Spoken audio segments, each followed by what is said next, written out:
welcome to the channel.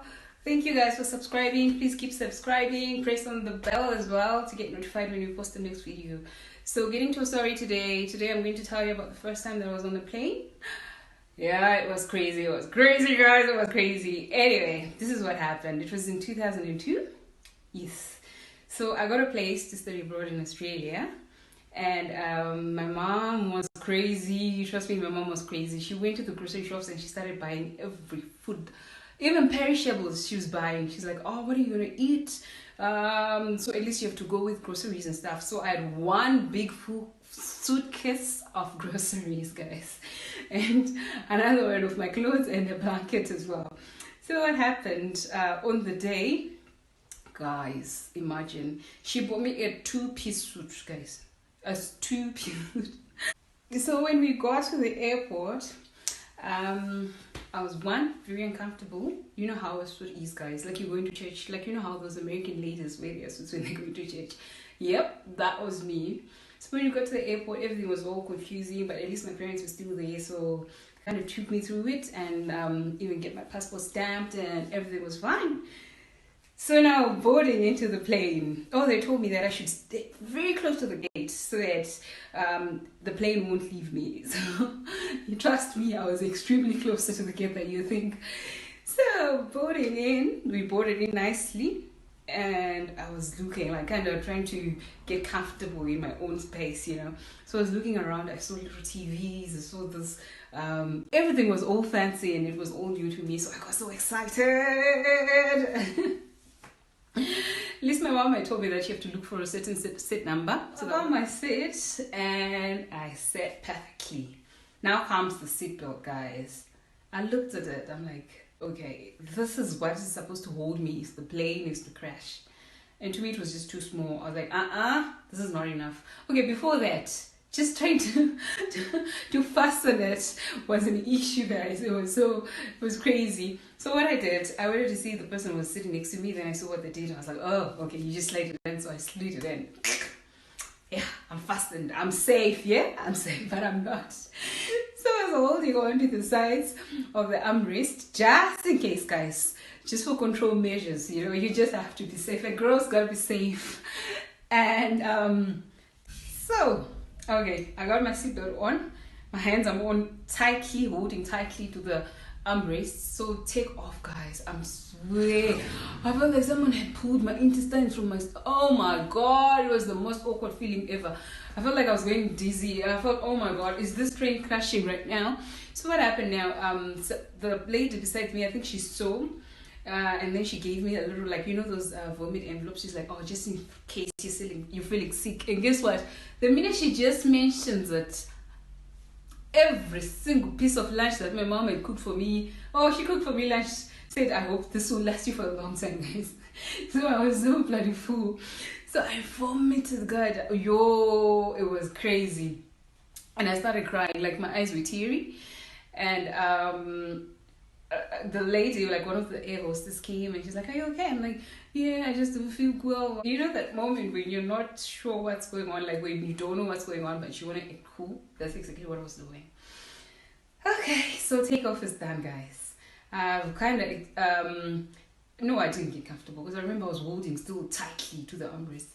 And then the lady told me, no, you know what, is this your first time flying? I'm like, no. You know when you want people to think, oh, she's made it, you know. So I was like, no, it's not my first time. She's like, oh, okay. My first time I was nervous. She was trying to keep me calm, you know, but it wasn't working still.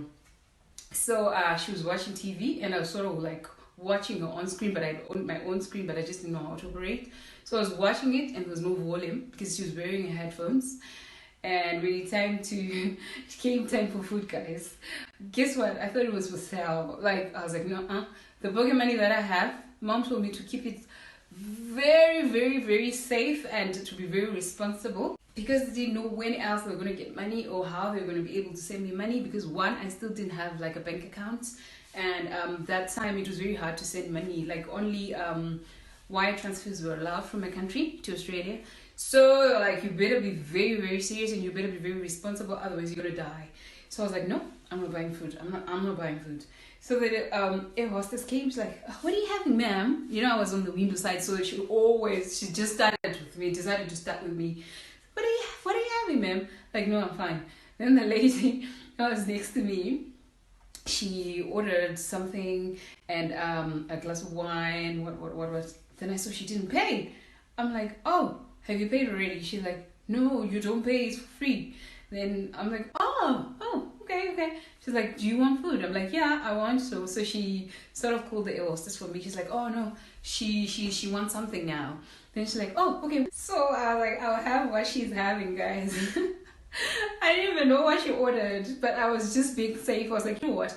Maybe there's certain foods that are for free. So let me just stick to what she orders. So one, I don't even drink, guys. So I got everything. It was a vegetarian meal. I had a glass of wine and sparkling water, guys. It was the most terrible meal that I've ever had. You know I love my meat, but I didn't drink the wine. I was like, no, I'm fine. I gave it to the lady. Then the water, I was like, okay, let me taste this. Oh my God, the taste, guys. That was my first ever time drinking sparkling water. So I was like, what did I put in this? Then I just closed it and I was like, you know what? This is what happens in the plane. Just shut up.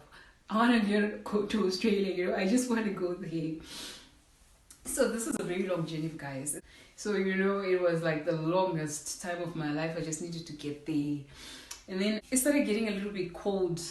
And guess what, guys? I was literally sitting on the blanket. You know how they pack it in a little plastic and you've got your own little pack with toothbrush and whatever. I was sitting like literally on top of the blanket. I didn't even feel it. So this lady, she now is covering herself. I thought, oh, maybe she brought herself like her own blanket, you know, from home and stuff. So I think she kind of saw that I was shivering. Then she's like, oh, do you want a blanket? I'm like, no. Then she's like, no, it's for free. I'm like, yeah. She's like, where's yours? They're supposed to have one. So we're sort of looking for it. She's like, okay, let's just call the air hostess. We called the air hostess again. She asked for the blanket for me. And then I got my little blanket. Whilst I was trying to like sit proper, then she's like, you can take off your seatbelt to be comfortable. I'm like, hell no, woman. You want to kill me? No, I ain't telling you no seatbelt off. So that time when I was trying to sit nicely, I felt the plastic, you know. Then I figured I was sitting on the blanket, guys. So I had 2 blankets now, but still it was okay because it was really cold. So I opened the blanket and I covered myself. And I slept, but I was not really sleeping because I kept... You remember this is the time then when most people used to go to England and they'll get returned at the airport. Like, then it's a whole big issue and like back at home, people are laughing at them. Oh, they got deported. They didn't even make it. They got deported at the airport. So I was very scared. I was like, oh my God, I pray I don't get deported when I get there. So I didn't really care much about what was happening or anything that I was feeling in that journey. So we arrived. Our first stop was Perth, guys. So we arrived in Perth. And now I'm confused because I knew that the city that I was going to was Melbourne. So I asked this lady, oh, what do they mean that we've arrived? This is Perth. I'm going to Melbourne. So here I'm thinking I got in the wrong plane. You know how when you get in the wrong bus and it ends at the wrong stop? That's what I was feeling. I was like, oh my God, I probably got in the wrong plane, you know. It's like, no. There's what they call the connecting flight. So what you're going to do, don't go and take your bags out. Just go where it says transit, follow there, give them your passport. And I was like, oh, okay. So here I'm walking out, like I'm looking where it says transit. You know, I'm confused, but I'm trying to act cool because I just got out of an aeroplane, guys, and I'm wearing my 2-piece suit. So I'm walking down and I saw it and I just followed everyone. So in my head, I'm thinking, oh my God, what's going to happen to my bags? Like, how are they going to know that I didn't end my journey here in Perth? Like, how do they know that these are my bags and they're supposed to go with me in Melbourne? And how are they going to know that I got into another plane? So I was panicking, guys. So when I got to the passport stamp, I kept asking, sorry, ma'am. She's like, no, it's fine. Then I went to the immigration. It's like, no, it's fine. You'll get your bags there. You'll get your bags. Relax. I'm like, okay, fine. I'll get my bags. So now, I'm really emotional. I really want to cry. I really want my mommy because I don't know if I'm going to get my bags. And I was just third, yeah. So we waited for a connecting flight and I went straight to the gate. You know how my mom had told me that you have to sit at the gate. I had a 4-hour, guys, waiting. But I was sitting from that time, I was sitting right at the gate where you can actually see where it says, I was just sitting there. I didn't even go to the toilet. Nothing! And things were just crazy for me. And I know that I didn't have to leave where I was sitting, otherwise I was going to be in trouble. So we got another boarding time. We boarded in. I asked the lady again, hi, sorry, I came from Zimbabwe and I had my bags. What? Are they in the plane already? They're like, yeah. They're already in the plane. Okay, that's fine. So now we got into the plane again. Now I'm a pro, my seatbelt, I know this thing. Guys, this is not even a long journey. Now I'm looking, where's my blanket? I need everything, And I saw the lady, remember the lady was using earphones. So I sort of like looked for the plug my earphones, put them in there. Oh, this is how it works, And I just didn't know I was changing the channel, so I was watching news. I was like, I don't care. Food came. I asked, is it for free? He's like, yeah. So now the first time ever I ordered meat, guys. That was my first time eating meat in the plane.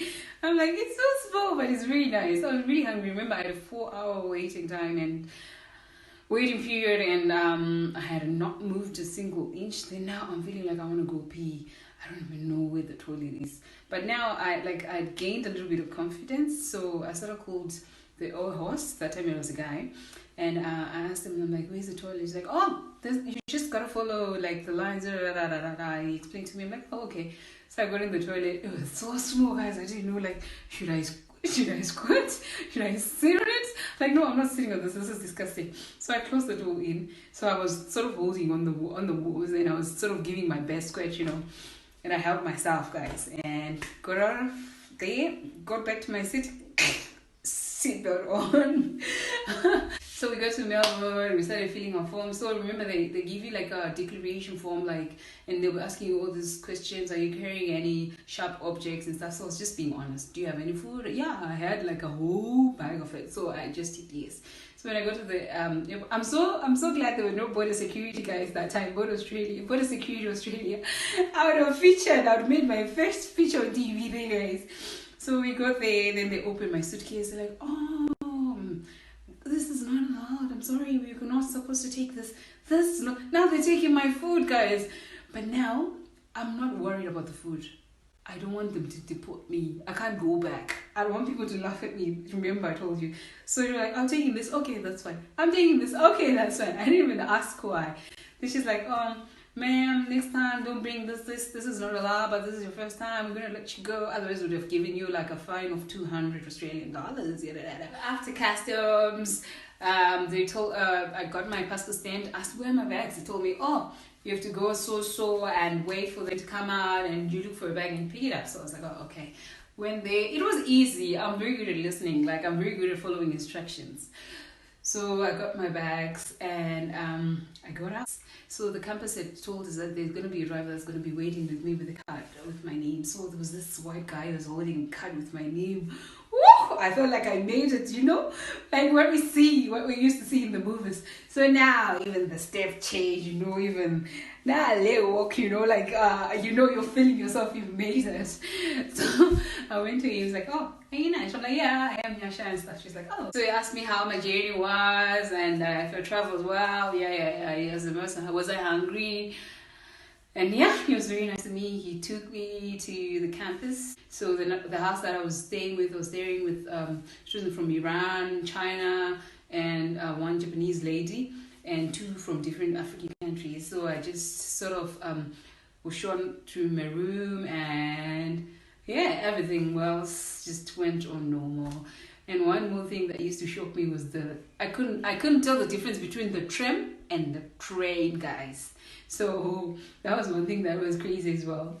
And also the other thing, oh my god, those student cards and the vending machines and the printing cards, everything was so new.